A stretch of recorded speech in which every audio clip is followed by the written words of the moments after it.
C'est bon? Ou t'es en train de lire en cachette? J'étais en train de lire en cachette, mais Ouais, j'ai arrêté au blague. bout de 4 mots. Ouais, si. Non, j'étais en train de lire en cachette. On va y aller? Oui, on va y aller. On est en règle là? Ouais. Eh ben on garde. On fait comme chez nous, on est chez nous hein, en même temps. Oui, parce que voilà, je fais une FAQ.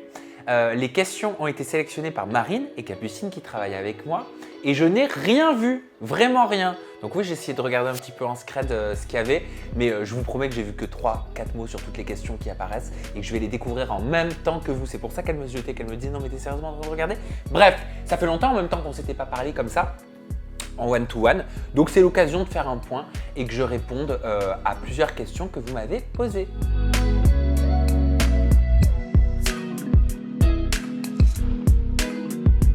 Est-ce que tu es fier du développement de ton entreprise, de ta chaîne YouTube, de tes émissions? Qu'imagines-tu pour la suite? Serais-tu prêt à en faire moins professionnellement pour te dégager du temps pour toi, ta famille, ton conjoint, tes amis? Aimerais-tu leur consacrer plus de temps à terme ou le boulot d'abord? Oula! Il y a énormément de questions. Allez, je me suis promis de répondre exactement comme si je savais que ça n'allait pas être diffusé. Donc je réponds comme si je pensais que ça n'allait pas être diffusé.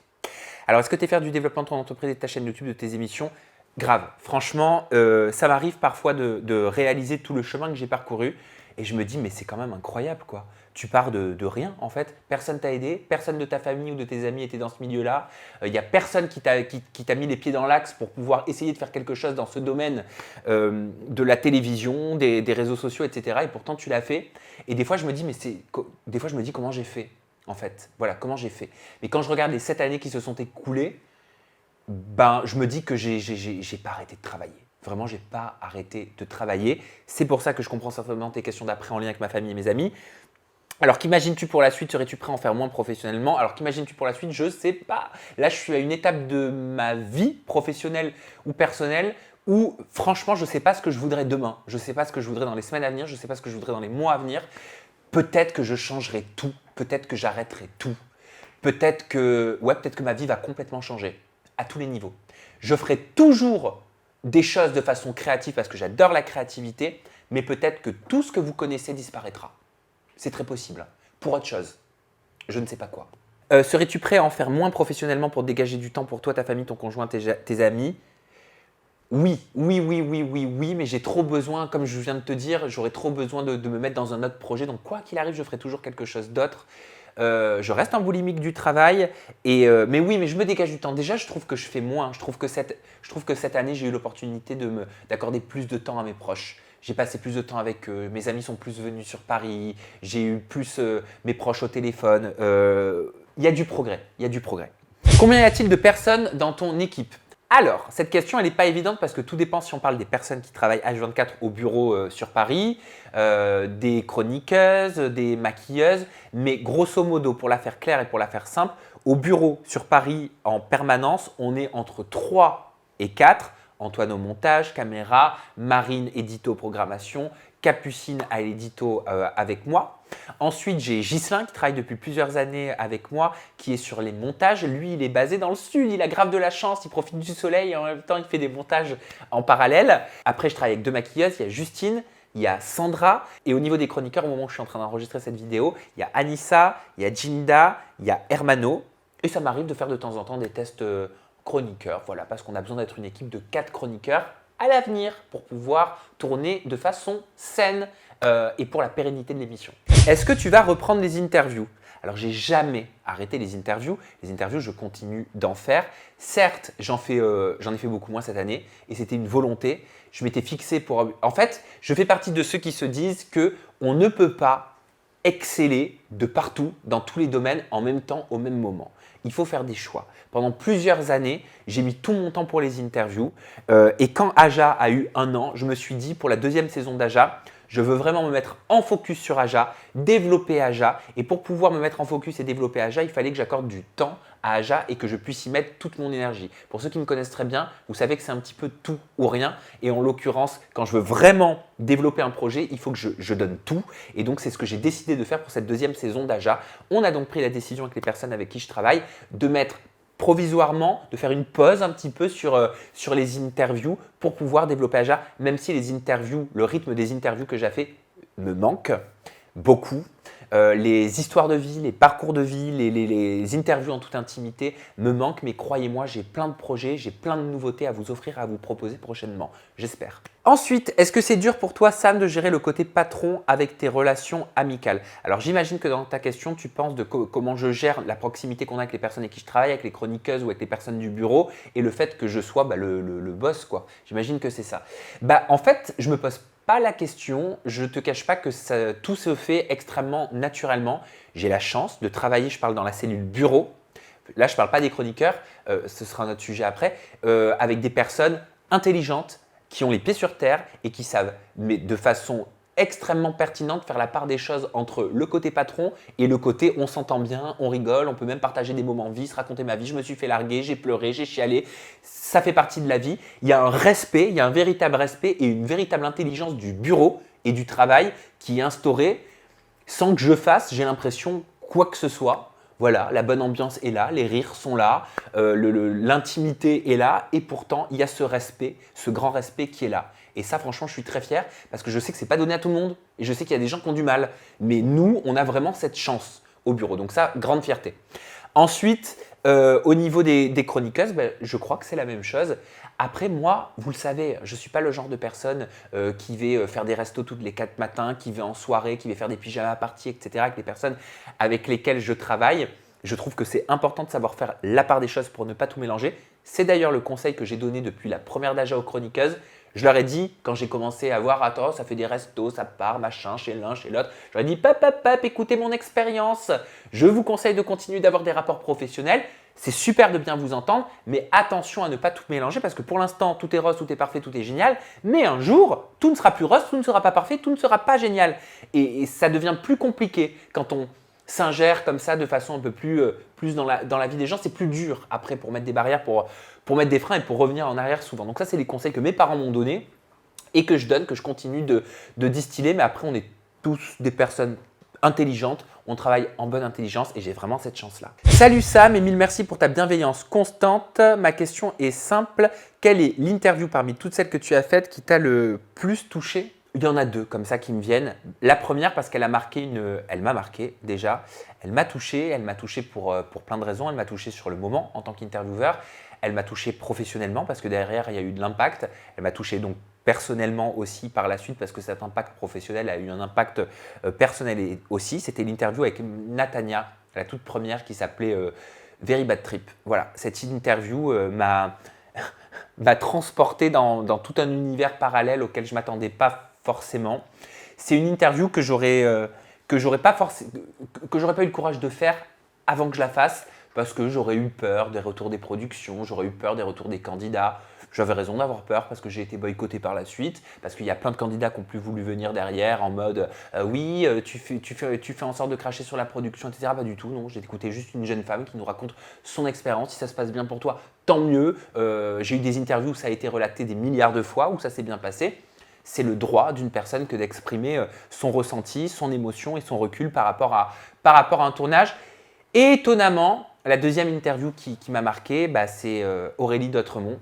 Aurélie parce que c'était une interview où j'avais face à moi une candidate qui pour le coup, contrairement à Natania, avait des années de télé, plus de 10 ans, qui avait l'habitude des rouages de la télé-réalité, de la télévision et j'étais pas forcément conscient ou près du type de discours qu'elle allait me tenir, du recul qu'elle allait avoir, de son histoire de vie que je connaissais pas en vrai, que je connaissais pas à 100%. Et de voir cette candidate star, grande gueule, pouce-gueule, face à moi aussi vulnérable, ça m'a touché, ça m'a marqué. Tu n'es pas désespéré par la télé-réalité, féminisme, cause animale, discrimination? Désespéré, non. Désespéré, jamais. Parce que tu sais, quelle que soit l'industrie, quel que soit le domaine, on est toujours frustré, on n'est toujours pas d'accord avec différentes opinions, avec les pensées d'autres personnes, etc. Après, c'est vrai que oui, c'est peut-être plus concentré dans la télé-réalité, puisque c'est une industrie extrémiste. C'est peut-être pas pour rien que je suis là-dedans, parce que je suis un petit peu tout ou rien, justement, moi aussi. Non. Parce que tu me mets entre parenthèses féminisme, cause animale, discrimination, mais justement, ce levier léger, a priori, qu'est la télé-réalité, me permet de parler de tout un tas de sujets. Moi, ça fait des années que la télé-réalité me permet de parler de transidentité, de sexualité, d'homosexualité, de féminisme, de virilisme, de masculisme, de bien-être animal, de tout un tas de sujets qui font la société, qui constituent nos sociétés, qui sont vécus par les personnes dans leur quotidien. Et contrairement à ce qu'on peut penser, la télé-réalité me permet d'aborder les sujets les plus profonds qui existent dans notre société. Ouais. Et ça, je m'en suis rendu compte et je suis très fier de ça. On sait que c'est pas toi qui fais les stories, Sam. Tu choisirais pas tous les raps qui se sont mis. C'est pas faux, c'est pas faux. Non, franchement, heureusement que j'ai Capucine et Marine avec moi qui m'aident parce que je ne peux pas être partout. Donc bien évidemment que c'est pas moi qui fais toutes les stories, mais détrompe-toi. Parce qu'il y a plein de stories, franchement, que je fais. Elles m'ont appris, en fait, à avoir une conscience de ce que vous appelez de la musique. Et ouais, désolé. Et de moi-même, maintenant, je le mets. De moi-même, maintenant, j'arrive à entendre un petit peu, voilà, ce qui peut être cool avec une story. Donc, je le fais. On apprend tous les uns des autres. Ta rémunération, vis-tu de YouTube exclusivement? Alors, ça fait 7 ans que je répète la même chose, mais c'est pas grave, je vais continuer de le répéter. Donc, ma rémunération, elle est basée sur la publicité. Quand vous avez une vidéo YouTube, vous avez des annonceurs qui se mettent sur YouTube et donc qui permettent de monétiser une vidéo et donc d'additionner de l'argent, des sommes d'argent qui constituent donc ce qu'on appelle le chiffre d'affaires d'une entreprise. Mais contrairement à ce que beaucoup pensent, ce chiffre d'affaires n'est pas mon salaire, n'est pas ma rémunération. Moi, j'ai une rémunération car mon entreprise me paye en tant que dirigeant, directeur général de ma société. Et je ne donnerai pas de chiffres parce que j'ai toujours expliqué pourquoi je ne donnerai pas de chiffres. Moi, mes parents m'ont toujours éduqué en me disant il y a 2 sujets sur lesquels il ne faut jamais s'exprimer publiquement, c'est l'argent et la politique. J'ai été élevé comme ça, donc je vais continuer de suivre les conseils de mes parents. Par contre, vous seriez très étonné parce que mon salaire personnel, il n'est pas mirobolant, hein, mais je le trouve assez juste. Maintenant, après, le reste, c'est le chiffre d'affaires d'une entreprise. Le chiffre d'affaires d'une entreprise n'est pas le salaire qu'un dirigeant ou qu'un salarié ressort d'une entreprise. Derrière, il y a les impôts, derrière, il y a l'URSSAF, derrière, il y a tout un tas d'organismes. On est en France, donc il y a tout un tas de charges. Il y a des locaux, il y a des salaires, il y a des personnes, il y a du maquillage, il y a des chroniqueurs. Voilà, il faut faire tourner une boîte.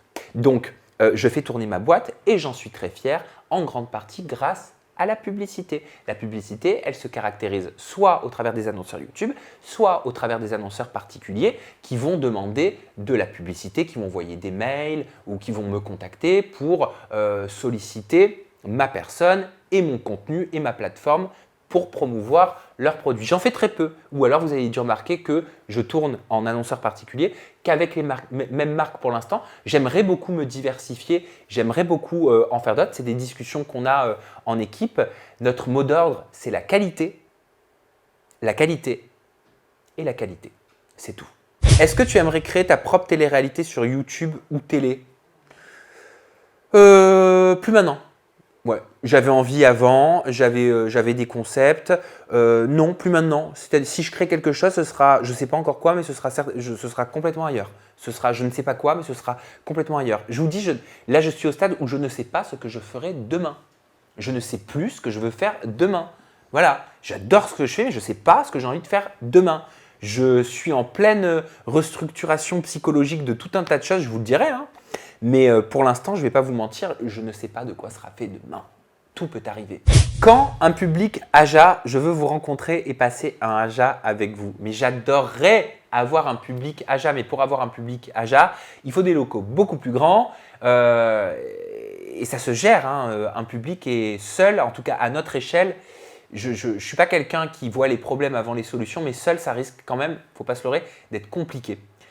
Moi, j'ai envie de dire plutôt quand une personne qui va tellement croire en AJA, une chaîne qui va tellement croire en AJA et qui va avoir tellement soif de nous laisser la liberté actuelle, voire même de nous en accorder encore plus, que ce gros producteur ou grosse production ou gros diffuseur va se dire Bah ouais, il faut qu'il soit en télévision et il y a peut-être quelque chose d'intelligent à faire entre les réseaux sociaux, entre YouTube, la télévision, je sais pas. Moi, je vais pas vous donner plus d'idées, j'en ai plein si vous voulez me rencontrer. Je suis OP.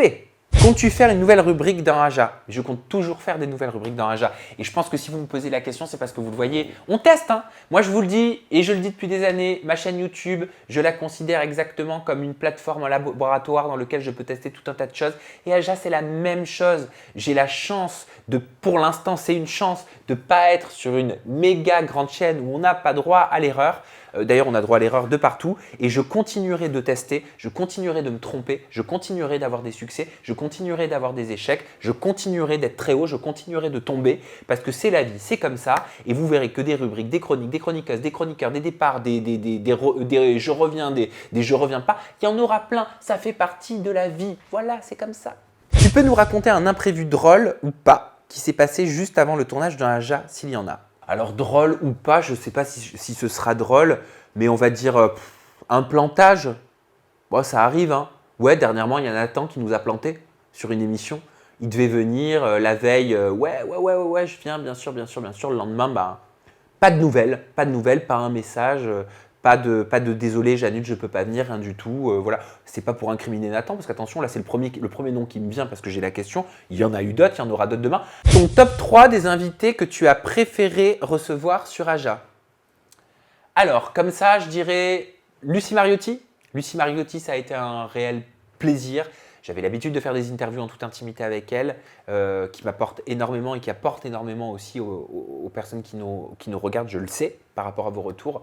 Donc toujours un kiff, mais là sur Aja, je l'ai découvert différemment. Franchement, je savais pas enfin je savais, mais Lucie Mariotti m'a montré sa capacité à être cash, à être juste, à être droite, juste dans sa pensée, dans ses convictions et dans son phrasé. Et elle n'a pas peur des mots, mais comme elle argumente à chaque fois, et comme elle dit toujours pourquoi elle a dit ça, ça passe toujours. Voilà. Ensuite, je dirais Evie. Evie, ouais. Evie, ça faisait plusieurs années qu'on ne l'avait pas revue depuis qu'elle avait fait Moundir les apprentis aventuriers, les princes de l'amour et les anges. Et de découvrir Evie des années après la télé-réalité, avec son témoignage, son histoire sur Aja, de ce qu'elle avait traversé, des moments difficiles, de quand elle est tombée dans la drogue, par solitude, par détresse, par malheur, son avortement, elle m'a crevé le cœur. J'ai vu une jeune fille. C'est rare en fait d'avoir un discours aussi libéré avec vous savez, ce fameux masque social qu'on enlève, parce qu'au final, on le garde toujours sur nous, le masque social, quel que soit notre métier ou notre domaine d'activité. Et en fait, cette fille, elle est juste, putain, elle est tellement pleine de spontanéité. Elle est tellement, elle est trop vraie, je crois. Elle est trop vraie. Elle ne joue pas ce masque et je crois que c'est ça pour le coup qui lui joue des tours. Et, mais elle est très intelligente aussi, extrêmement intelligente et c'est peut-être pour ça qu'elle souffre. Voilà. Et ça m'a beaucoup touché, ça m'a beaucoup marqué ce Aja. Et Chloé Cooper. Alors Chloé Cooper, pour moi c'est une petite pépite. Voilà. C'est une pépite qui n'a pas été vue comme une pépite quand elle a fait de la télé-réalité, notamment dans Les Marseillais. Beaucoup ont dit t'es une candidate qui sert à rien, etc. Mais c'est justement parce que c'est une pépite qu'elle était vue par ces gens-là comme une candidate qui ne servait à rien, justement parce qu'elle avait beaucoup d'autres choses à offrir, autre chose à offrir. Et je la trouve d'une pertinence, je la trouve d'une argumentation sans faille. J'aime sa façon de parler, je la trouve incisive et en même temps droite dans sa façon de penser et d'argumenter ses pensées. Franchement, je la trouve exemplaire en plateau. Ouais. Chloé, c'est le genre de personne avec qui j'aurais beaucoup aimé avoir une Chloé autour de la table. Voilà, j'aime beaucoup Chloé. Je te verrais bien en tant que coach développement personnel amour auprès de Lucie dans la villa. Alors, c'est marrant, mais alors on ne m'avait pas parlé par rapport à la villa, mais ça, c'est une phrase que j'ai beaucoup lue. On m'a beaucoup dit depuis des années, ah, si tu étais psychologue, je viendrais te voir, etc. Alors, c'est quelque chose que moi, je ne vois pas. C'est quelque chose que je ne vois pas du tout. Mais c'est quelque chose qui ressort, j'ai remarqué. Et c'est vrai qu'en rigolant, à force de dire ça, je disais, bah tiens, le jour où j'aurais plus envie de faire ce métier, j'ouvrirais un cabinet de sophrologie ou de je sais pas quoi, et je recevrais des personnes pour qu'elles viennent me voir et j'essaierais de les accompagner en fonction de leur projet ou dans leur vie, etc. Donc, qui sait, peut-être que tu es que tu ressens quelque chose et peut-être que c'est ce que je ferai plus tard. On ne sait pas. Et vous me ressortirez cette vidéo et vous me direz, bah, regardez, des années avant, on te l'avait dit et tu l'as fait. On ne sait pas de quoi est faite la vie, c'est possible.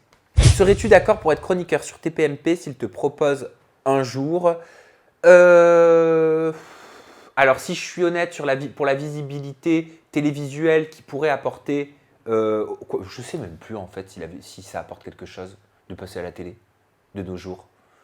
Alors, je pense qu'il y a plusieurs années, je t'aurais dit oui par rapport à la visibilité. Aujourd'hui, je ne sais pas si ça apporte véritablement quelque chose parce que je crois qu'on n'a rien à envier à la télé quand on est sur YouTube ou quand on est sur les réseaux sociaux aujourd'hui. Ça, c'est la première chose.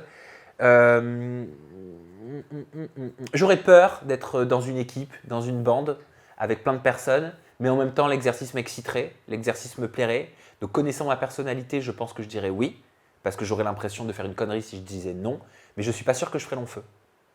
Je pense que je ne ferai pas long feu derrière. Est-ce que tu as des projets pour que Aja soit diffusé en télé ?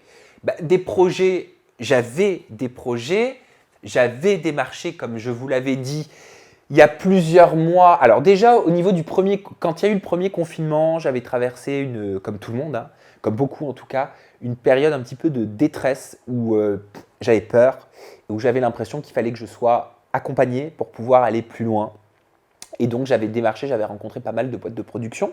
J'avais eu des rendez-vous aussi avec des agences, des boîtes de production, des personnes dans le milieu, des MCN, tout un tas de différents intervenants et acteurs du milieu aussi différents les uns des autres. Déjà, pour pouvoir tâter un petit peu la température, me tester aussi, faire cet exercice de pitcher un projet, une vente d'entreprise à des personnes qui ne sont pas les deux pieds dans ton industrie à toi. J'avais trouvé l'exercice hyper intéressant. Au final, très rapidement, je n'ai pas tenté plus, je n'ai pas fait d'autres rendez-vous, je n'ai pas voulu aller plus loin. Je me suis rendu compte que j'étais très bien avec ma structure à échelle familiale et je suis content parce que je pense que je l'aurais regretté. Voilà. Et je pense que la vie est bien faite parce que si j'avais eu à ce moment-là peut-être des opportunités, peut-être que j'aurais vendu à des personnes et peut-être que j'aurais regretté parce que ça n'aurait pas été les bonnes personnes. Et je suis content parce que je me serais dit que j'aurais fait une connerie. Donc là, je peux dire, je n'ai pas fait de connerie, la vie est bien faite, Dieu merci, comme on dit. Ça, c'est la première chose. Et la deuxième chose par rapport à Aja, non. Non, franchement, non. J'ai pas plus de projets que ça. Moi, je me dis que s'il y a une chaîne, un diffuseur ou une grosse boîte de prod qui voit une pépite en Aja, qu'on me contacte. Moi, j'aime pas courir après les gens. Coucou les lives Aja, c'est toujours d'actualité. Je t'adore. Merci. Les lives Aja, c'était il y a longtemps les lives Aja. En fait, c'était un petit peu comment on appelle ça, l'ancêtre du Aja du mardi. Sociétal, qui ne parle pas de télé-réalité, où on ouvre notre regard et notre champ de vision à 360 degrés sur justement notre société, la vie et ce qui nous entoure. Voilà. Donc ça a servi de laboratoire, tout simplement, comme beaucoup de projets que vous avez vus sur ma chaîne depuis 7 ans et que vous voyez aboutir différemment des mois ou des années après. Voilà. Comment as-tu vécu ces dernières semaines par rapport aux questions de ta communauté, la pression, etc. Ah tiens, très mal, très mal. Franchement, je vais être cash, hyper mal, hyper blessé, hyper triste, super mal. Ouais, non, c'est la vérité. Pendant plusieurs semaines, ça a été très très dur. J'ai été très déçu, j'ai voulu tout arrêter, clairement. Arrêter Aja, parce que je me suis dit, avec la somme de travail que je fais, qu'à chaque fois, je veux tout le temps me renouveler pour pas vous ennuyer, pour pas que vous voyiez la même chose. Putain, je me lève le matin à l'aube, je me couche hyper tard, j'ai 2 heures le soir pour profiter. Attention, je ne dis pas le contraire, c'est parce que je le veux, c'est parce que je l'ai décidé, c'est mon choix de me donner comme ça à mon travail. Mais avec cet investissement et cette passion, je me suis dit, mais franchement, il a suffi de quoi ? Il a suffi de cette action, d'une chose que je n'ai même pas maîtrisée, d'ailleurs, que j'ai subie, pour avoir tous ces commentaires, tous ces films, tous ces mensonges, toutes ces suppositions et certains rats dans le milieu qui ont profité de ça pour essayer de venir prendre un petit peu de lumière dessus et essayer de te décrédibiliser comme ils le pouvaient.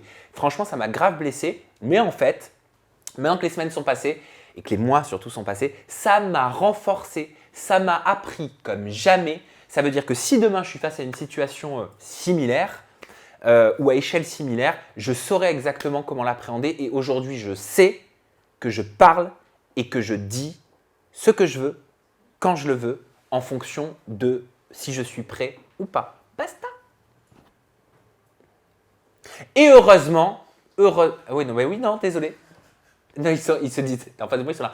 Ah non, mais il est en boucle. Hein. Non, mais heureusement, franchement, que faut quand même voir le truc le plus ouf. C'est qu'il y a 1 700 000 personnes qui me suivent. Vous me suivez sur YouTube.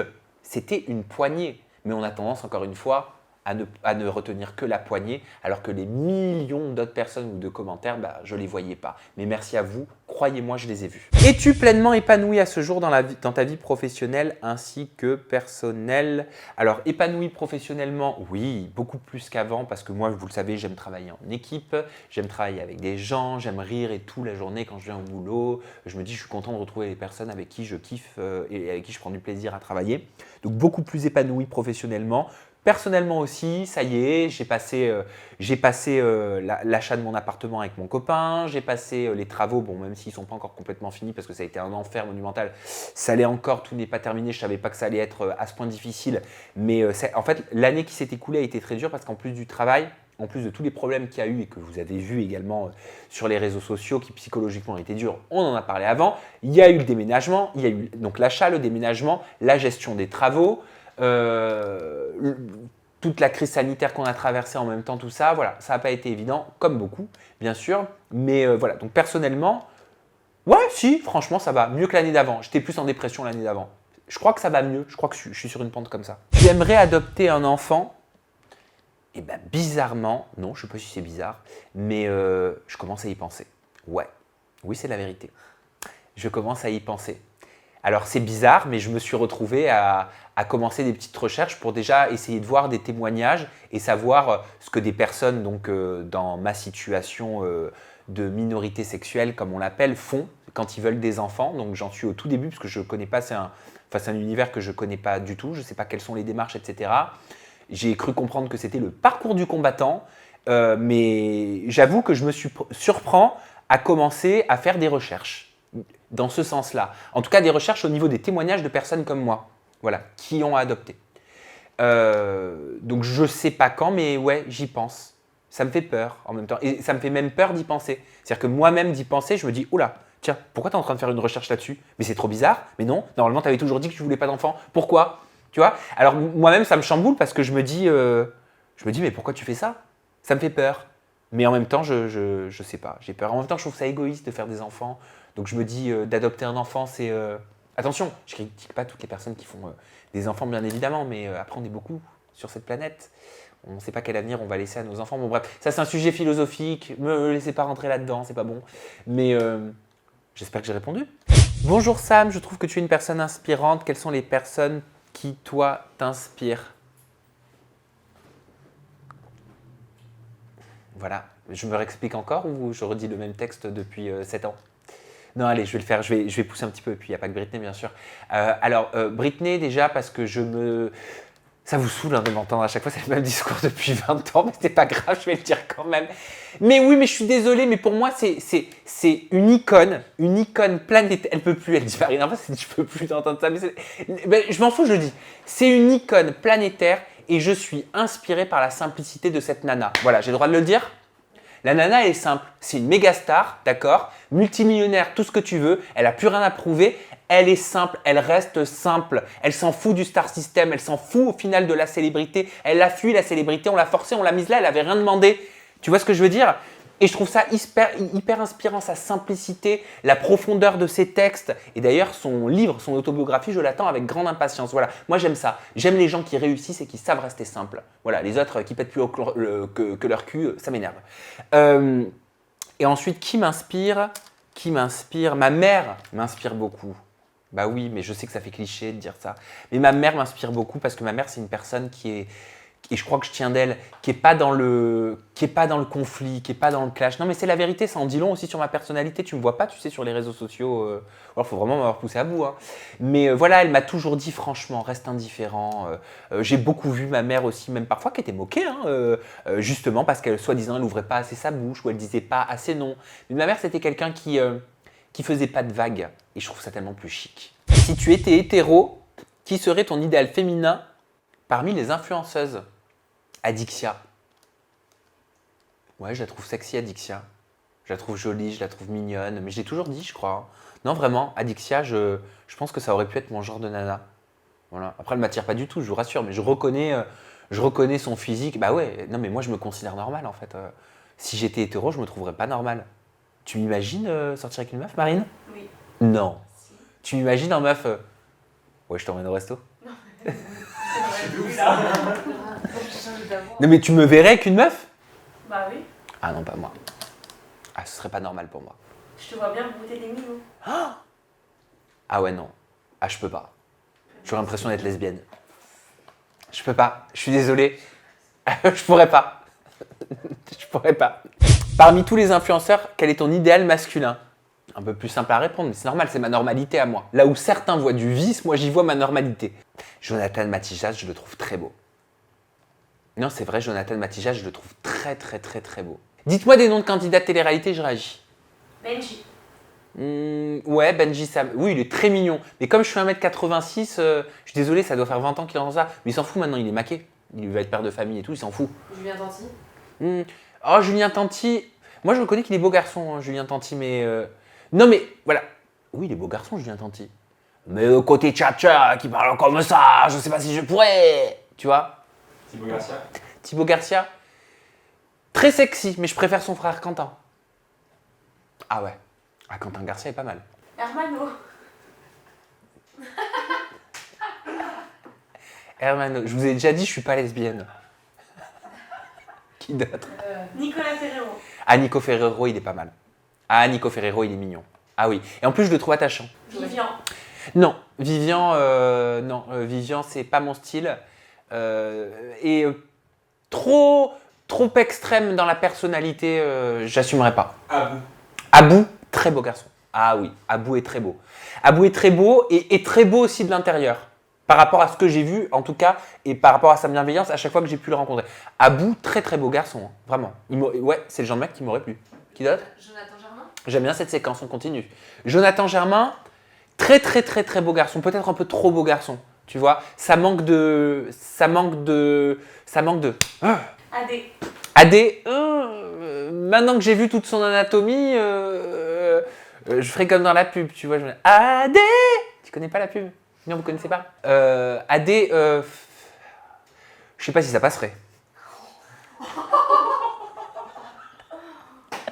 Romain Ben. Ah, c'est pas mon genre. Romain Ben, je suis pas cheveux longs, moi. Je sais que toi, pas moi. Giovanni. Giovanni, j'aime beaucoup. T'as vu comme je suis éclectique quand même dans les goûts? Giovanni, je le trouve très beau garçon, mais au-delà d'être beau garçon, il est charmant. Par sa personnalité aussi. Rafou Peps. Non, Rafou Peps, c'est pas du tout mon style. Je reconnais que c'est un très beau garçon, hein, mais c'est pas mon style physiquement.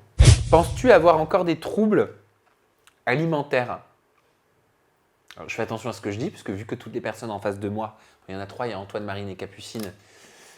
Si je dis un truc, elles vont tout de suite dire ouais. Non, mais oui, je pense non, je les ai réglés. Oui, non, en fait, je dois avoir quand même des troubles alimentaires parce que bon, répondre à ma place. Bah oui, t'as des troubles alimentaires parce que tu ne sais pas te réguler dans ta façon de manger. C'est soit tu manges des M&M's et de la merde toute la journée, soit tu manges une feuille de salade toute la journée, ou des pommes toute la journée. Ta alimentation, elle est régulée avec 4 aliments. Ouais. Tu n'as aucune diversité dans ton alimentation. Et voilà. Bon ben voilà, j'ai des troubles alimentaires. En quoi crois-tu? Dieu, esprit, oh là là, on est sur du spirituel. Je croyais en Dieu étant plus jeune, et puis en grandissant, je ne croyais plus en Dieu. Et au final, je ne sais pas si j'y crois ou si j'y crois pas. J'ai pas envie de croire. Je pense que l'être humain aime beaucoup se cacher derrière la croyance. Pas de scandale, ce n'est que mon avis, c'est ma théorie, c'est ma FAQ. Oui, je crois que ça rassure, mais peut-être que moi, ça me rassure de me dire ça aussi. Donc, je me considérerais comme ce qu'on dit agnostique, c'est-à-dire ni je crois, ni je ne crois pas, et c'est mon droit, et c'est mon choix. Est-ce que l'amour est éternel ? Non, l'amour, il n'est pas éternel pour moi. J'y crois pas, moi, à l'amour éternel. Je ne sais pas si l'amour éternel, il existe. Et déjà, c'est quoi l'amour éternel ? L'amour éternel, je crois que c'est les films. On nous a dit, non, c'est mon rendez-vous, d'après. On nous a dit l'amour éternel, les Disney, les machins, seul partenaire pour toute une vie, etc. J'y crois pas. Moi, je suis pas sûr qu'en tant qu'être humain, je suis pas sûr qu'en tant que mammifère, en tant qu'animal que nous sommes, nous soyons faits pour être toujours avec la même personne. Voilà, je pense qu'en fait, beaucoup de nos maux MAUX et de nos problèmes au sein de la société sont parce que notre société et l'évolution de la société a voulu nous inculquer que nous n'étions pas bons sur plein de niveaux, alors qu'en fait, ce n'étaient que des actes instinctifs que nous avions en tant que mammifères. Voilà. Et notre intelligence, notre cerveau, notre spiritualité, notre façon de nous poser tout un milliard de questions a fait de nous des animaux intelligents qui nous culpabilisons et qui pensons que nous sommes mauvais. Je pense que les maux de l'homme sont les hommes qui les ont créés pour la plupart. Et je pense que je vais arrêter là parce qu'on va partir dans une dissertation. J'adorais ça d'ailleurs à l'école. Et je pourrais en parler des heures. Mais voilà ce qui me vient comme élément de réponse. Merci pour toutes vos questions, merci pour cette FAQ, merci d'avoir regardé aussi cette vidéo. Vous l'avez compris, hein. Dites-moi, tiens, ça m'intéresse dans les commentaires, par rapport à ce que je vous ai raconté, je vous l'ai dit, je l'ai fait grave spontanément comme ça, ce que vous ressentez de mon mood. Voilà, d'après vous, je suis dans quel état d'esprit, d'après vous, qu'est-ce qui va se passer l'année prochaine, d'après vous, comment vous m'analysez par rapport à toutes les réponses aux questions que j'ai posées au travers de cette FAQ. Ça m'intéresse parce que je suis moi-même un peu perdu en ce moment. Je vous embrasse très fort, je vous souhaite de passer un très bel été, kiffez et rendez-vous sur mon compte Instagram @samdira pour suivre mon été. Gros bisous, ciao.